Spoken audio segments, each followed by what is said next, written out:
বন্ধুরা নমস্কার।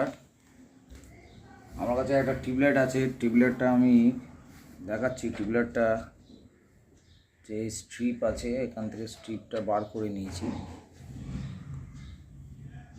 দেখেছেন, খালি স্ট্রিপ, এই খালি স্ট্রিপটা বার করা হয়েছে এখান থেকে।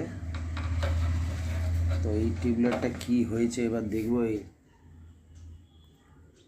এখানে সাপ্লাই ঠিক আছে, ডিসি সাপ্লাই পর্যন্ত ঠিক আছে। এই ডিসি সাপ্লাই এখানে ঢুকলো মাইনাস প্লাস, ঠিক আছে। ওখান এই জায়গাটা গেলে ভোল্টেজ পাওয়া যাবে কত আছে ডিসি।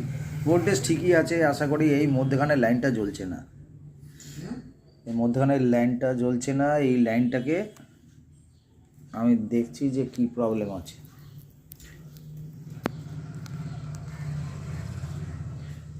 একটা হেল্পার সঙ্গে থাকলে কাজ করতে সুবিধা হয়।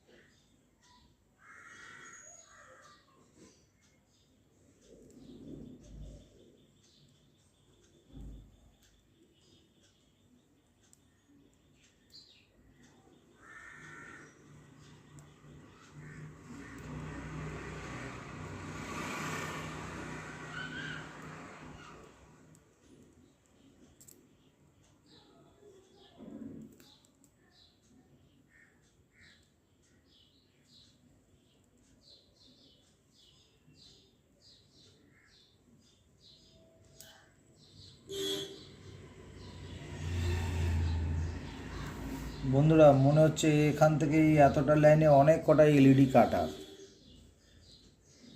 কেননা এখানে কালো কালো হয়ে আছে। তার মানে এতটা এলইডি এর জন্যই জ্বলছে না। এর মধ্যে 3-4টে এলইডি একসঙ্গে কাটা আছে। তাহলে বন্ধুরা একটা উপায় করা যায়, এখান থেকে এতটা কেটে বাদ দিয়ে দিতে হবে, এখান থেকে এতটা কেটে বাদ দিতে হবে। এর মাইনাস লাইন মাইনাসে, প্লাস লাইন যেটা প্লাসে থাকবে ওই রকমভাবে তো মনে হয় না জোড়া যাবে। তবে এখান থেকে সিরিজ করে দিতে হবে, মাইনাস প্লাস করে দিলে তাহলে এই এতটা কোনো জিনিস দিয়ে জুড়ে দিয়ে বা গ্লুগান দিয়ে জুড়ে, কিন্তু টিউবলাইটটা তো ছোটো হয়ে যাবে, দরকার নেই। তেমন হলে এই এই যে আপনার প্লাস্টিকের যেটা এর ফ্রেম আছে, এই ফ্রেমটা এটা একটা দড়ি বা সুতো দিয়ে বা কোনো টেপ দিয়ে মেপে এখানে যখন জয়েন করবেন তখন আপনারা করবেন, যখন আপনারা করতে যাবেন তখন জয়েন করে দেখে নেবেন এর লম্বা দূরত্বটা কত।